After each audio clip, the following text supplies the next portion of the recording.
take guests as members to the club?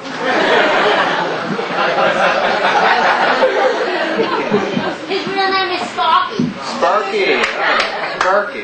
We'll keep that in mind. I know that. You don't look bald. You don't look bald. All right, we have one more comedian for you tonight, and I'd like to bring him up to the stage, except he's already here. Myself, Dan Perlman.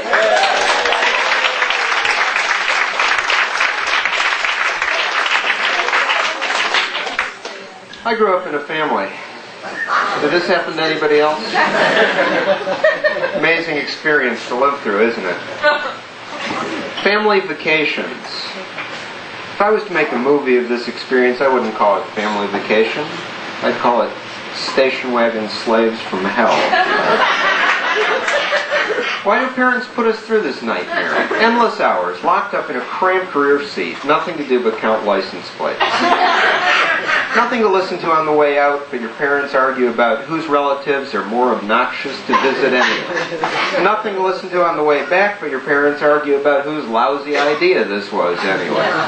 They do this to us, and they wonder why we put them in nursing homes. Even when we grow up, our parents find ways to torture us. Family reunions. For those of you who have never been to a family reunions happen at Holiday Inns. They involve large quantities of green Jell-O and a variety of dishes that were not meant to have raisins in them. They involve relatives.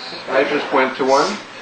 This woman comes up to me and she says, "The last time I saw you, you were this big.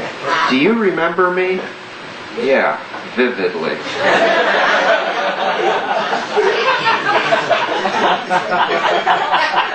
And there's my Uncle Morty, Pillsbury Doughboy with a yarmulke. He wants me to punch him in the stomach, hard. I'm not 10 years old anymore. I have a black belt in Taekwondo. I'm tempted. Then there's my Uncle Saul and Aunt Sadie. They come for the food. Aunt Sadie carefully wraps sandwiches in paper napkins and crams them into this beaded turquoise purse. How she fits an entire side of beef in a clutch bag, I don't know. Uncle Saul, he'd be a gold medalist if the Olympics ever make an event out of corned beef inhaling. Grandpa Howard comes up to me, and he begins to tell me the moving saga of how his village was sacked by the Cossacks. I'm not moved. Grandpa Howard has never been to Russia. Grandpa Howard's never been out of Brooklyn. The closest he's ever been to the burning of Pinsk was a sunburn at Brighton Beach. And then there's Aunt Sadie. She baked her potato kugel recipe and sent it to Dwight Eisenhower when he got elected. She got 15 years for attempting to poison the president. We don't talk about it. You know, watching television is a family kind of thing to do. You know, government statistics say that the average American adult watches 4 hours and 12 minutes of television every day. It's like a rule. I watch 10 hours. One of you isn't doing your share. You know, I like talk show hosts, the afternoon talk show hosts. They always have something to say that really relates to our lives.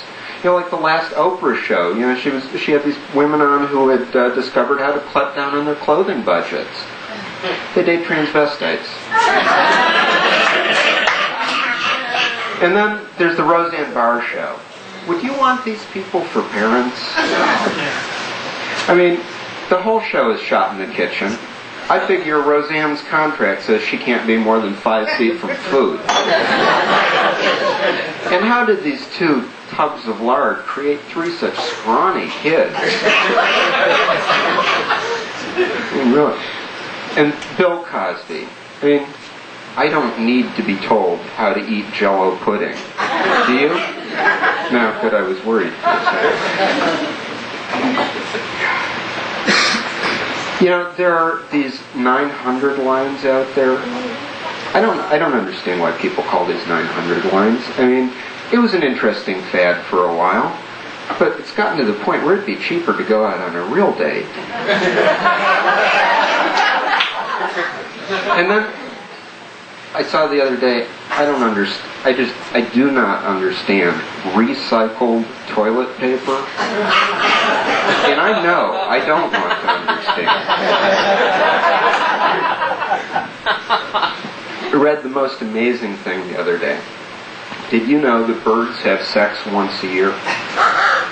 And when they're aroused, their sex organs enlarge up to 300 times. 8 inches doesn't look all that impressive anymore, does it? And speaking of 8 inches, I've been thinking a lot about condoms recently. I don't know if you know, but condoms have fashion trends. They come in colors. I figured they should make a statement. I figured they shouldn't clash with my sheets. I considered the jungle green, but green makes me look pale. Flame red, too flashy. I went with steel blue. I think that says it all.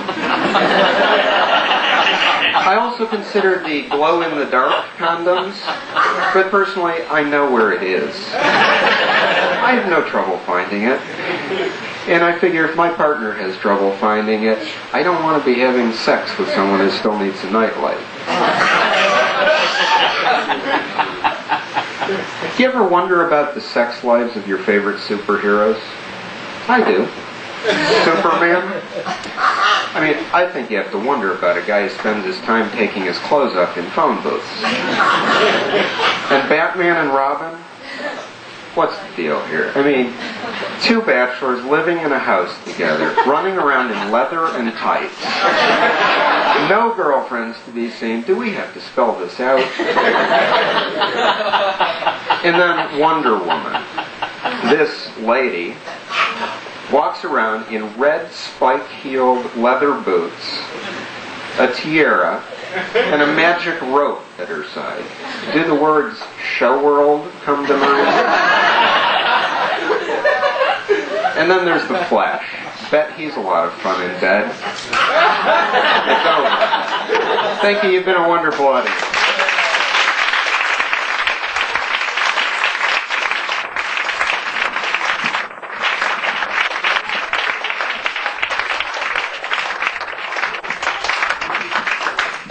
It's been the stand-up comedy experience. I'd like to thank Don't Tell Mama for giving us a place to perform. I'd like to thank Bobby on lights and sound, Karen on the bar, and Nancy on the floor. And I'd also like to thank our manager, without whose wit and whip you would have just watched an empty stage for the last hour. Let's give him a round of applause.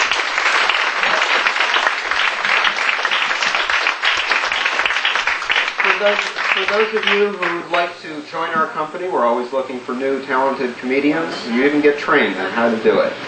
I'd also like to offer all of you a unique opportunity this evening.